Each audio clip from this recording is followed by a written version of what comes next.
चालाक चालाक बंदर चालाक बंदर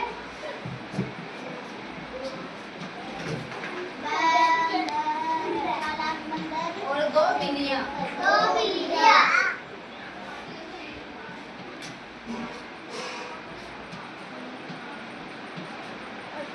ठीक है, सुनाओ सबको कहानी। हाँ। एक गांव में दो बिल्लियाँ रहती थी। एक गाँव में दो आप मत बोलो, मैं सुना रही, ठीक है ना। एक गांव में दो बिल्लियाँ रहती थी। वो आपस में बहुत प्यार से रहती थी। उन्हें जो कुछ मिलता आपस में दोनों मिलजुल कर बांट कर खाया करती थी। एक दिन उन्हें एक रोटी मिली। उन्हें बराबर बराबर बांटते समय उनमें झगड़ा हो गया। एक बिल्ली को अपनी रोटी का टुकड़ा दूसरी बिल्ली के रोटी के टुकड़े से छोटा लगा, परंतु दूसरी बिल्ली को अपनी रोटी का टुकड़ा बड़ा नहीं लगा।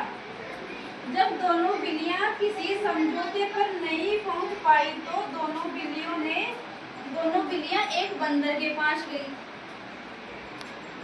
उन्होंने बंदर को सारी बात बताई और उससे न्याय करने के लिए कहा। सारी बात सुनकर बंदर एक तराजू लेकर आया और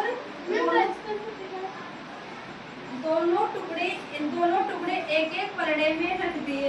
तोड़ते समय जो पलड़ा भारी हुआ उस वाली तरफ से उसमें थोड़ी सी रोटी तोड़कर अपने मुंह में डाल ली।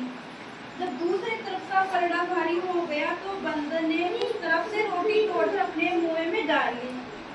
इस तरह बंदर कभी इस तरफ से तो कभी उस तरफ से। उस तरफ से रोटी ज्यादा होने को कहकर रोटी तोड़कर अपने मुंह में डाल देता।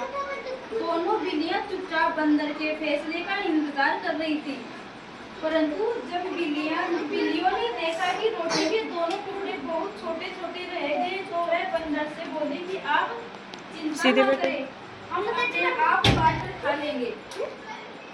इस तरह बंदर बोला, जैसा आप ठीक समझो, परंतु मुझे भी अपनी मेहनत की मजदूरी मिलनी चाहिए। इतना कहकर बंदर ने बाकी बचे रोटी के दोनों टुकड़े अपने मुंह में भर लिए और बिल्लियों को वहां से भगा दिया। दोनों बिल्लियों को अपनी गलती का एहसास हुआ। बहुत दुख हुआ और उन्हें समझ में आ गया कि आपस में की फूट बहुत बुरी होती है और दूसरे इसका फायदा उठा सकते हैं। शिक्षा, इस कहानी से हमें क्या शिक्षा मिलती है? इस कहानी से हमें ये शिक्षा मिलती है कि हमें आपस में कभी झगड़ा नहीं करना चाहिए, क्योंकि कोई बाहरी व्यक्ति उसका फायदा उठा सकता है। ठीक है, समझ में आ गई? अब आप सुनाओ कहानी, कोई सी भी सुनाओ। अब आप, अगर आपको कहानी आती है, जिसको आप सुनाओ, आपको कौन सी कहानी आती है? सुनाओ, यहाँ आके सुनाओ।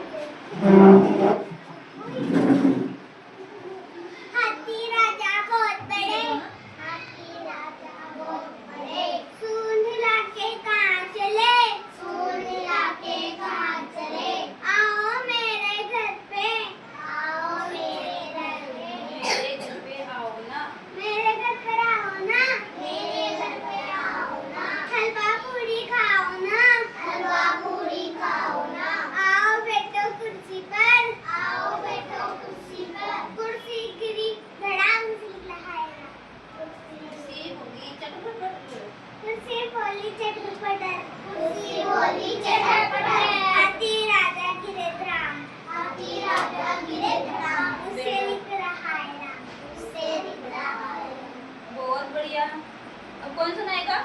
आप सुनाओ।